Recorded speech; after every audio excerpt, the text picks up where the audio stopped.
If you were caught in the middle of a small-town election cycle turned deadly, what would you do? The race for mayor is heating up, but this year, there's a mask-wearing killer on the campaign trail, and he's gonna stop at nothing to make sure that his opponents' careers wind up dead in the water. It's time to pick a side, because we're here to break down the mistakes made, what you should do, and how to beat the killer judge in Founders Day. These politicians are about to run the most brutal campaign of their lives. Early one night in the politically divided town of Fairwood, angsty teenager Melissa Faulkner is in a heated argument with her father, Harold, who's deep in the last leg of a brutal election for town mayor. He's insisting that she needs to act a certain way while she's out in public so that everything looks good for his campaign. But she's tired of always playing along and curses him out as she storms out of the house to go for a drive with her girlfriend Allison. The two of them head across town to a parking lot near the movie theater, where Allison goes in to grab her a surprise while Melissa waits for her in the car. She runs into Melissa's brother Adam working the ticket booth, and after thanking him for the idea, she gets what she was looking for out of the back storage room: a red padlock and a Sharpie marker that she uses to write down the date and their initials. As she's walking back to the car, she finds Melissa already waiting for her outside, and they decide to go the rest of the way on foot to a nice romantic bridge over at the park. But that was their biggest mistake. Melissa's heartbroken that Allison and her father are planning to move to the city and begs her girlfriend to stay, even just until the end of the school year if she can. Smiling, Allison gives Melissa the lock as a symbol that they'll always be together, and she uses it to lock her to the bridge through her belt loop as the two of them kiss, but that's when everything goes horribly wrong. Just then, somebody in a loud car pulls up with their high beams shining on the two girls and starts aggressively revving their engine. Thinking that it's just one of the other kids from school messing with them, Melissa rushes up to the car and starts shouting at them to get lost. When, all of a sudden, a person wearing a red judge mask and a black cloak comes barreling towards her from out of the darkness and clubs her over the back of the head with his little gavel. All that Allison can do is watch in horror as the man beats Allison over and over again with the wooden hammer, before finally tossing her over the bridge like a rag doll down into the river below. The killer turns to come after Allison next, but at the last second she's finally able to pull away from the lock and manages to escape back to the safety of town. Okay, I guess nothing spices up a relationship like some surprise bungee jumping, am I right or am I right? We may not know who was behind the mask, but I think we can all agree that the real killer tonight was gravity. Just like Isaac Newton tried to warn us about. The judges' scores are in, and they're giving this dive a 10 out of 10.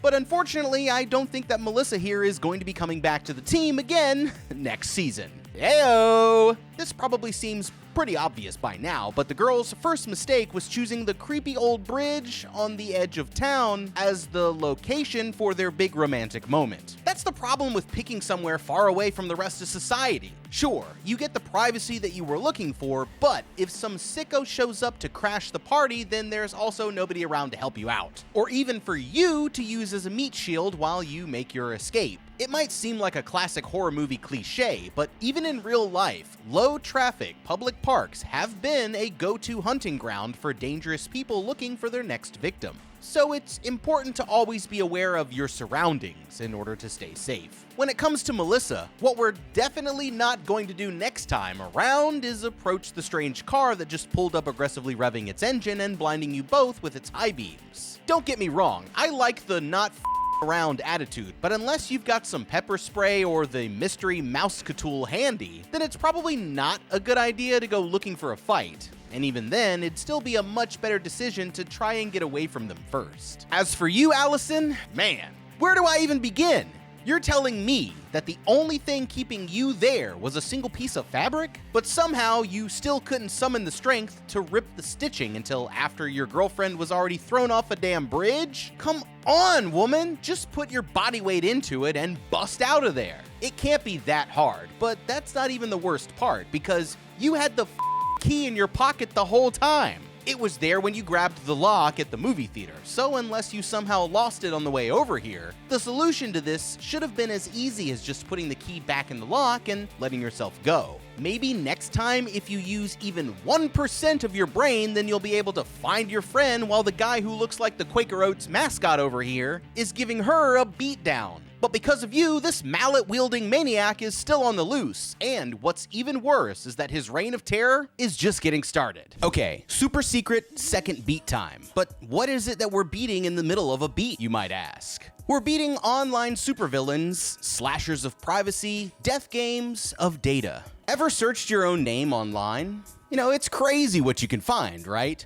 Full name, email, maybe even your address, all out there for anyone to see. And what's crazier is this info can be sold, and not always to reputable folks. That's where Aura, today's sponsor, comes in. Aura helps remove your personal information from data broker databases. They cleaned up my info from over 100 databases since I've started using them. Cleaning up with Aura was basically a game changer. You know, they find these data brokers and request that they remove your info. This means less spam, and it makes it harder for hackers, scammers, and data thieves to target you. And this is more important than ever given the recent AT&T data breach where over 73 million customer records, both existing and former customers, were released on the dark web. They recommend those affected to use strong passwords, monitor account activity, and consider credit freezes or fraud alerts from credit bureaus. But the best part is, Aura does all of this and even more. It's like a one-stop security shop. You get an antivirus, a VPN, a password manager, parental controls, and even identity theft insurance, all for one affordable price. Imagine a giant security bubble around your data. Maybe you already have some of those tools, but trust me, having them all together with constant monitoring is a huge advantage. As somebody who lives online, I take privacy seriously, and I know you do too, so check out Aura. Head to aura.com/HTB for a free 2-week trial. The link's also in the description below. Thanks to Aura for sponsoring today's video. Now back to Fairwood, and let's see what that judge is up to.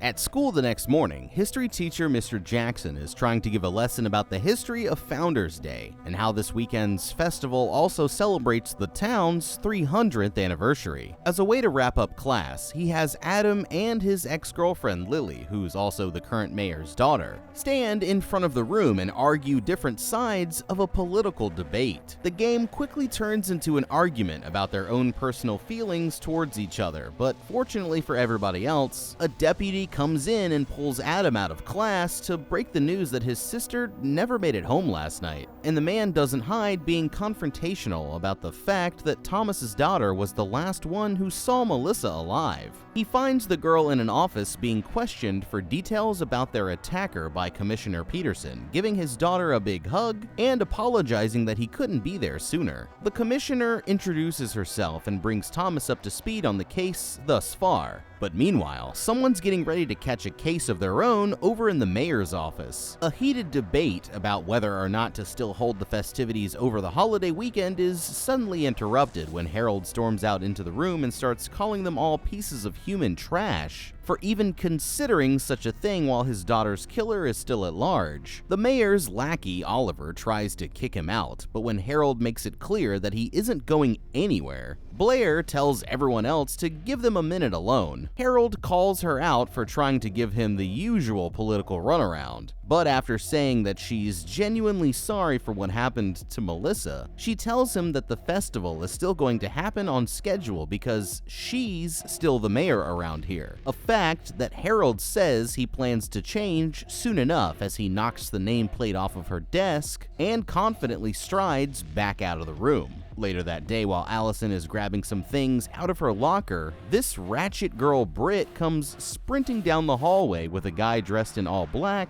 chasing her down and killing her right in front of everyone too. While Allison tries to step in, the killer takes her to the floor and is about to stab her too. But it turns out to be just a messed up prank by Britt and her boyfriend Tyler, and Mr. Jackson gives the two of them Saturday detention for refusing to apologize. Over at the crime scene, the commissioner and her deputies are busy searching the area for any potential leads towards who could have done this, including a large handwritten message hanging from the top of the bridge that contains the lyrics from a children's nursery rhyme, "London Bridge is falling down." It isn't long before Harold and his wife show up on the scene looking for answers. And although they still don't have much to work with, Deputy Miller reassures them that there's always still a chance of finding their daughter alive, or at least catching the person responsible, saying that messages like this are how killers slip up and give their true identities away.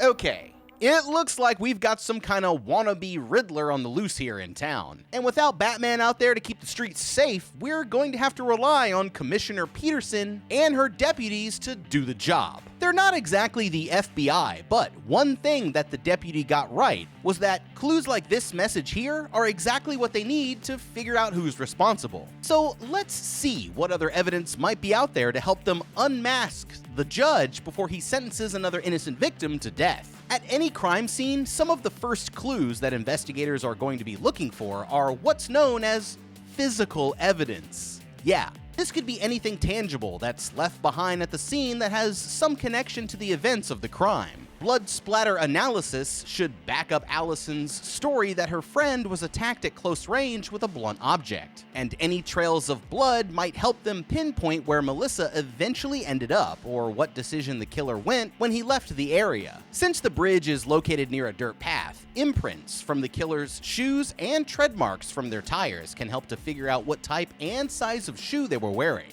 and what brand of tires that they have on their car. There's also a chance that the killer left behind some fiber or hair evidence that can help the forensic investigators link them up to the scene of the crime. Of course, the note itself also provides them with several different options, including comparing the handwriting to any suspects, and developing a psychological profile for who the killer might be. Besides what they can physically find at the scene, the officers should also ask around for any witnesses who might have noticed anything unusual on the night of the crime. With so many people out protesting for their favorite candidate, maybe someone saw a suspicious person or vehicle following the girls as they walked to the bridge. In a small town like this, word gets around fast, so there's a good chance that someone out there knows something that could point them in the right direction. They also have Allison's description of the killer's costume and choice of weapon: a red judge mask and a wooden gavel. That's an oddly specific getup to just pick out for no reason. So unless it's also the #1 selling Halloween costume in town this year, then this should definitely help to narrow things down. Any surveillance cameras from the businesses along the road leading to the bridge could also show the killer's car driving through town. And if Melissa's cell phone is still working and on her body, then they could track it and find her current location. They can start to come up with a list of suspects by creating a psychological profile of Melissa's attacker, and by double-checking the alibis of anyone who might make the list. Unless this was completely random, then the killer is most likely someone who has beef with Melissa and her family, and their decision to do this just a week before Election Day makes that even more likely to be the case. They need to rule out her immediate family first, and let's not forget that her brother Adam was the only other person who knew where they would be going. But he was at work that night, and if her parents' alibis check out as well, then they'll have to start casting a wider net. We know that Tyler and Britt were out driving around in a loud car, and they seem like the type of troublemakers who'd find a place like the bridge to go make out. Maybe it was a prank that went too far, but another possible explanation is that it was someone who either hoped that this would cause Harold to drop out of the race at the last minute, or make the current mayor look bad with there being a masked killer terrorizing the town. Either way, I'd look for anyone with extreme political views on either side and see where that leads. In the meantime, the commissioner should have her deputies doing extra patrols until the killer is caught. The citizens themselves need to stay home at night with their doors and windows locked and a baseball bat or something better within close reach, and keep an eye out for strange characters who might be lurking around the town. The mayor might still be trying to keep up the illusion of safety, but it's only a matter of time before the killer strikes again. And this time, he's coming after her family next. Back at Allison's house, the girl and her father are watching Harold predictably spin his daughter's disappearance into a play for sympathy to get more votes in his campaign when Adam unexpectedly shows up at their front door. The man invites him in to have a seat at the kitchen table, which is when Adam explains that he's had his father's number blocked and hasn't been home for the last few weeks. Heartbroken, he complains that it's always felt like his father cares more about his political goals than his own family. But Thomas reassures him that things will change for the better once this whole election campaign is finally over. Just then, the two of them get a text from Lily inviting them to a party at the movie theater. At first, Adam says that he isn't threatened, but Allison thinks that it might be a good chance to get their mind off of things, so they decide to take a chance and check it out. The party is honestly pretty beat, so after an awkward convo with his ex, Adam and Allison decide to call it a night, leaving Lily and her current hookup Rob to clean up before he opens the next morning. He's not too happy that Lily and Adam are getting close again, and after some not so nice words about it, he smashes a bottle on the floor and storms out. But this is the last time that anyone is going to see her alive. Just when Lily is getting ready to head back home, she hears the sound of a door closing from somewhere else in the theater and nervously decides to go check it out. The place seems empty at first, as she searches through the back hallways, but as she's checking one of the theaters, a man dressed in all black lunges out from the darkness and tries to grab her from behind. Lily quickly spins around, hitting her attacker with a blast of pepper spray until she realizes that it's only Tyler and Britt playing another one of their pranks, and kicks the two of them out. Frustrated, she turns to go back towards the main lobby, but that's when the projector randomly starts playing an advertisement for the concession booth, stopping the girl in her tracks. All of a sudden, the real killer emerges from the shadows, blasting Lily with her own pepper spray before cracking her knee with a hit from his gavel. As the girl lies screaming on the floor, this sicko empties out a bunch of broken glass into the aisle and forces her to crawl through it, watching her suffer for a moment until he finally activates a hidden blade in the bottom of his hammer and uses it to slice her throat. Okay, can we get a cleanup in Theater 4? You can say what you want about the judge's performance, but one thing is for sure, he's making a killing at the box office. It's just too bad that Lily here won't be coming back for the sequel. Sorry, kid, but it's not like you didn't have plenty of chances to get out of there, so let's rewind the tape and see where it all went wrong. First of all, why is the movie theater even still open? And what kind of clueless parents let their kids go out and party while there's an unidentified killer roaming around the town? Like, hello? You have to make it at least somewhat challenging for the guy to get his victims. Otherwise, you might as well be doing his job for him. Speaking of that, Lily here walked right past the exit and straight into the danger zone when she knew that she was supposed to be the only one still in the theater. I get that under normal circumstances, you're kind of obligated to check out suspicious noises for work reasons, but with a killer running around, that's a good enough excuse not to risk your life for a minimum wage movie theater job. Personally, my paranoid ass would have been sprinting out of there like a cartoon character at the first sign of trouble, because there ain't no way I'm ending up as some pissed off pilgrim's next victim. I'll let Commissioner Candy Bar and Deputy Mustache over here check it out while I'm watching with some popcorn from the safety of my car. The worst part is that she even had a can of pepper spray ready to rip, but dropped it when that dingleberry Tyler knocked it out of her hand and then didn't even bother to pick it back up. Even with the mask on, hitting the killer with one blast from the old spicy Febreze might have saved her life, but instead she got smoked with her own loadout, and that's just embarrassing. As soon as that projector started playing, I'm disappearing out of there faster than J. Cole during the Drake versus Kendrick Lamar beef. But Lily stood there mesmerized like it was her first time seeing this, even though she works at the theaters and must have heard that little jingle 1,000 times already. She let her guard down just long enough for the killer to sneak in and attack when she could have still gotten away. But getting caught doesn't mean that you just go down without a fight. I'll admit that it's not exactly easy after you've been pepper sprayed and beaten up with a gavel, but there's never a better time to go Super Saiyan than when some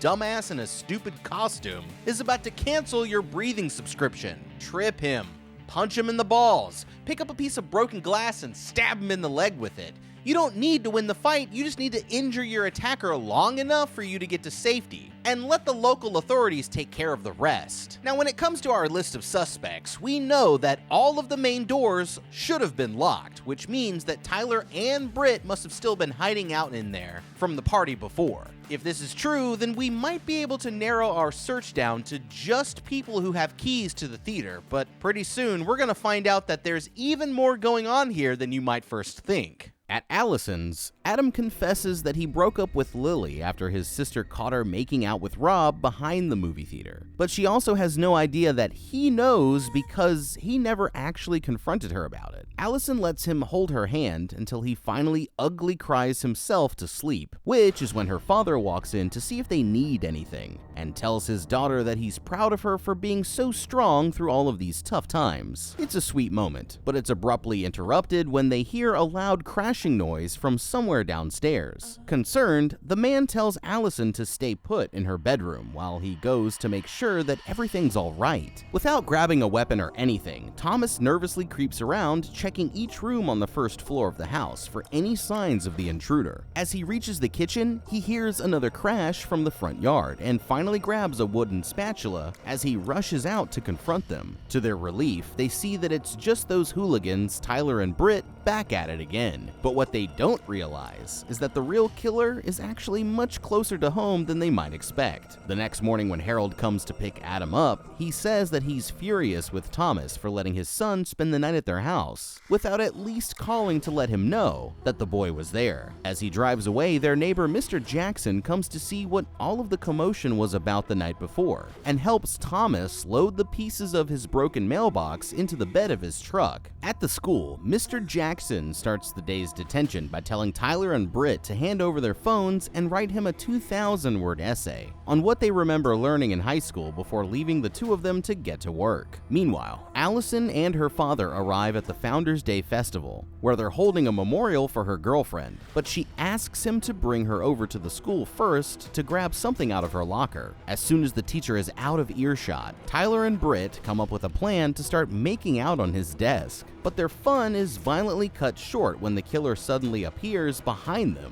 and blasts Tyler in the skull with the scales of justice. Terrified, Britt takes off screaming out of the room as the killer crouches over Tyler and finishes the job, before turning back to chase her down the hallway. Running for her life, she makes it to the gym and decides to take cover under the bleachers. After a tense few moments of him searching around, Britt finally starts to think that the attacker might be gone, but just as she lets her guard down, the judge climbs into the bleachers above her and brings his knife down directly into her forehead.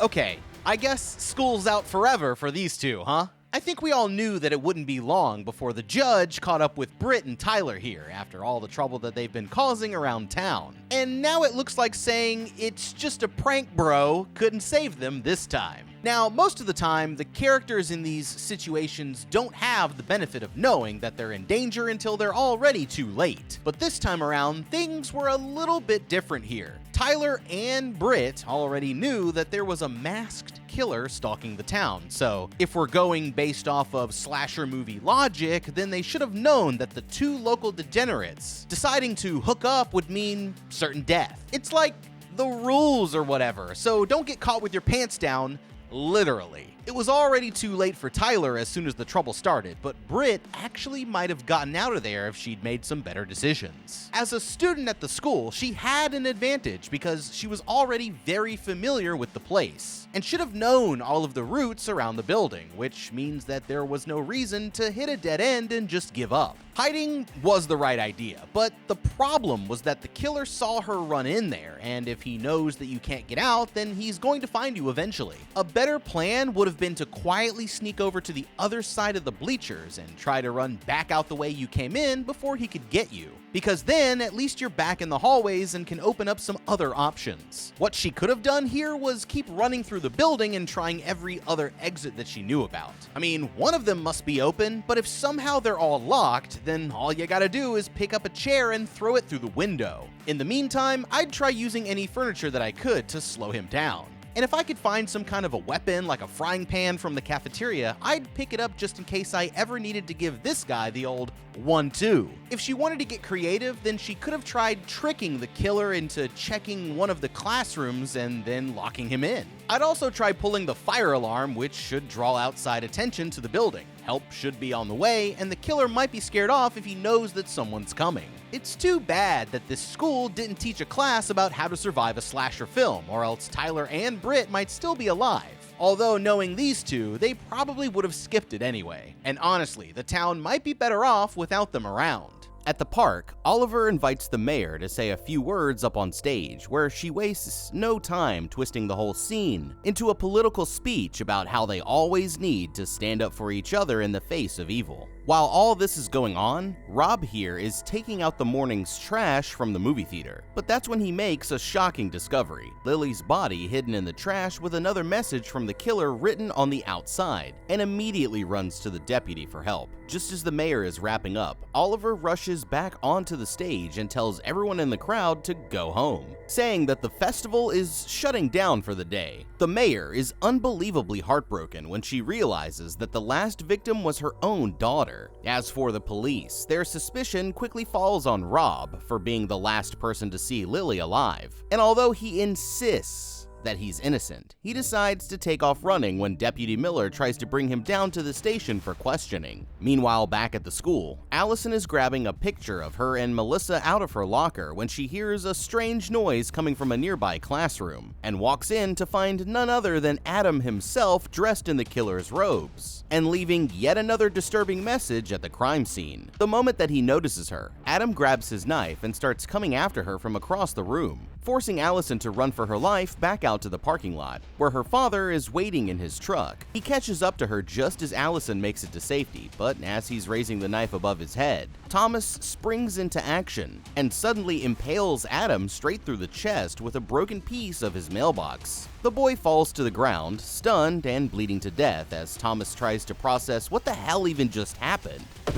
Okay, wow, that was unexpected. Hey Thomas, buddy, I'm not saying that it wasn't totally justified to protect your daughter, but was impaling this dude with a wooden spike really the only option here? I mean, come on. This is a high school student and a close family friend that we're talking about, even if he is a crazy killer. Couldn't you have hit him with the not sharp side of the post? Or, I don't know, maybe just kicked him or something? It just seems like we might end up regretting this one down the road. I get that things happen in the heat of the moment. Okay, but Thomas's biggest mistake was taking the stick back out of the wound. It might not be obvious, but this is actually one of the rare situations where you do not want to pull out. The reason for this is because that object is actually acting as a seal that applies pressure to the wound and controls the bleeding. When you break the seal, blood starts spurting out all the hell over the place, and the person can actually die within just a few minutes. On top of this, removing the object can cause severe organ and tissue damage, causing further complications down the road, even if the victim manages to survive.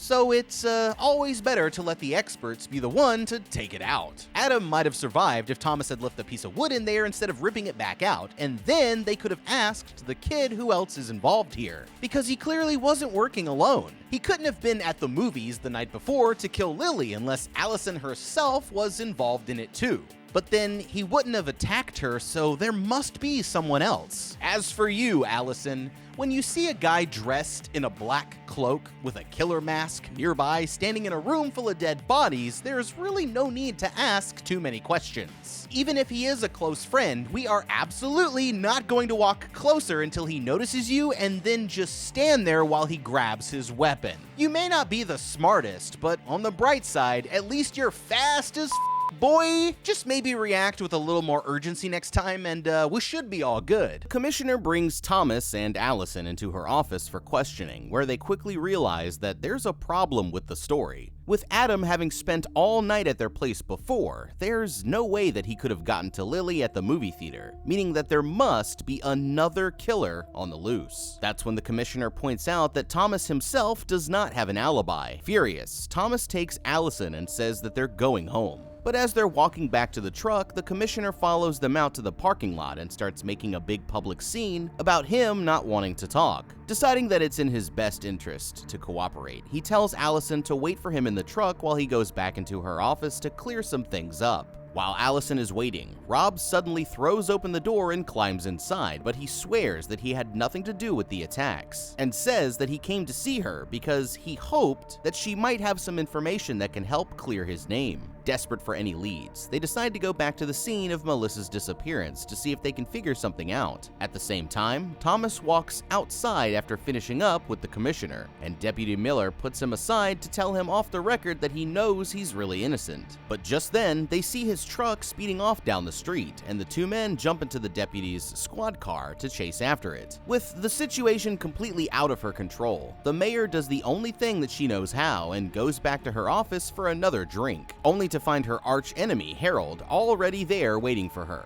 The argument quickly escalates into a pen-wielding standoff, with each of these dumbasses accusing the other of being the one behind the murders as a way to get sympathy votes in the election. And the truth is that they're both right. The killer really is in the room with them. It's just not who either of them think. Suddenly, the judge blasts into the room and shanks Harold in the shoulder before turning his attention over to the mayor. Terrified, the woman does her best to fight back, but he's easily able to overpower her drunk ass without much of a struggle, piercing through the mayor's jaw with her own pen that she used to sign all of those dirty deals, and finally taking her out for good by stabbing her in the stomach with one of her campaign signs. Harold begs the man to spare his life, but when he realizes that he's about to be next, he pulls the knife out of his own shoulder and squares up for a fight to the death. For a moment, he's able to hold the killer back, but he makes one fatal mistake that allows the judge to close the distance. And after forcing Harold down into the mayor's seat, the judge uses a letter opener to stab and slice the man dozens of times across his face and neck,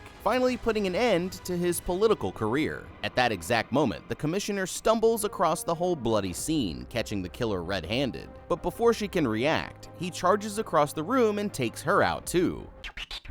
Okay, well, there goes that election, and good riddance, honestly, because both of these morons totally had it coming. I'm sorry, but this was the one time that they actually needed to put aside their differences and work together for a second, and they still couldn't do it. Even for selfish reasons, this could have been their chance to get the guy who killed their kids, which also would have made them heroes to the rest of the town, but nope.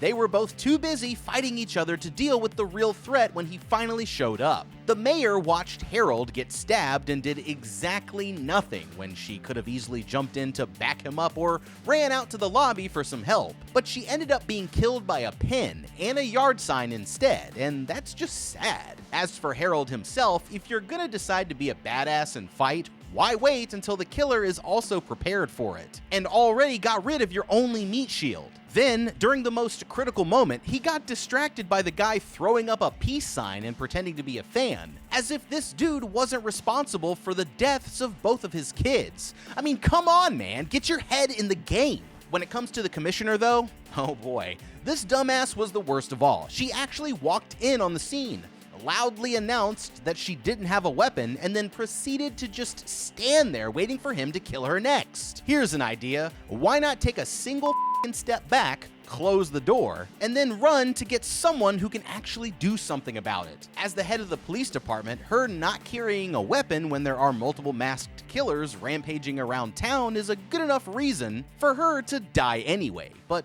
hopefully someone else can stop him before it's too late. At the bridge, Allison and Rob are retracing her steps from the night of Melissa's disappearance when Deputy Miller pulls up and starts shouting for her to get away from him. They quickly notice that the deputy here is sporting a fresh black eye, and he claims that Allison's father attacked him on the ride over. But there's something about his story that clearly is not adding up. Flustered, the deputy cuffs Rob to the bridge and says that he and Allison need to get to the police station, but he slips up with his words in a way that reveals that he's really been working for the killer all along. Realizing this, Rob lunges for the deputy's weapon, and in the scuffle, a shot rings out. The deputy has now been hit in the stomach, and he staggers backwards as he collapses to the ground. Rob begs Allison to get the key and unlock his cuffs, but she's too horrified to trust anyone at this point and decides to speed back over to her house to see if she can find her dad instead. When she gets there, Allison sees that there's already another message on her front door indicating that the killer could be somewhere inside. Nervous, she cautiously enters the house where she sees that the killer has left rose petals all over the floor and grabs a flashlight and a pair of scissors from the desk before making her way up the stairs. After passing through more of the killer's decorations, she finally comes to her own bedroom where she finds a message written on the bathtub that says, "Look under the bed." This must be the end of the line, and as Allison pulls back the sheets, oh shit, it's him. So Allison immediately stabs him in the shoulder, but the man only screams out in pain instead of fighting back. And when she pulls off his mask, wait a minute, this isn't the killer, it's her dad. Just then, the real killer sneaks up behind her and hits Allison in the head with some kind of glass object. Okay, well that couldn't possibly have gone any worse. Falling for the trap when you don't know it's coming is one thing, but Allison here had every chance to do something differently, and she still managed to walk right into it. Bad news, Allison, but you f***ed up. This might be one of the worst cases of idiot brain that I've ever seen, because there was genuinely no excuse for getting tricked here. Dumbass Deputy Mustache straight up told her that the whole plan would be ruined if he didn't get her back to the house in time. And yet, that's still exactly where she decided to go. She could have easily looked through the deputy's phone for recent calls to figure out who else was involved and even unlocked Rob's cuffs so he could help her out. But she decided to go in clueless and alone when the answers and help were right in front of her the whole time. So she gets to the house, immediately sees that the power's cut, there's killer graffiti all over the walls, and someone even set up an actual Dexter room on the second floor, and she thinks to herself, you know what, I should definitely check this out. I mean, seriously, is everyone in this town a total moron? Go back to the police car, use the radio to call for backup, and let them handle it instead of putting your own life in danger for absolutely no reason. At least she was smart enough to grab a weapon. But that Glock that she left on the bridge would have been a lot better than a pair of scissors, don't you think? The craziest part of all is that the killer was actually spoiled from the very beginning. Take a look at the M on Allison's photo of her and Melissa, and then at the same letter on the first message from the killer, and you'll see what I'm talking about. This is the X-Files. The answers were right in front of you all along, but now it looks like you're about to be the final victim. Sorry, Allison, but you seriously f***ed up. When Allison finally wakes up, she finds that she's been cuffed to the foot of her bed, and that's when the killer takes off her mask, revealing that it's been Melissa all along, sort of. So here's what happened. After deciding that they wanted to get back at her father and the rest of the town, Melissa and Adam hatched this plan to fake her own death by throwing a literal dummy over the bridge, and then systematically take out the people who they felt had wronged them in some way. Now for the final part of her plan. She's going to frame Allison and her father as the killers, and convince everyone else that she was just another helpless victim who happened to get lucky and escape. But the truth is that Melissa and her brother weren't working alone. That's when Mr. Jackson, the history teacher, walks into the room, and Melissa hands him the knife, demanding that he be the one to take Allison out. But just as he's about to do it, he spins around and stabs Melissa in the stomach instead. The man quickly lifts the bed, just enough to allow Allison to escape, but before she can get to the floor, Melissa pounces on her and knocks them both to the ground. After a brutal fight where Allison emerges victorious,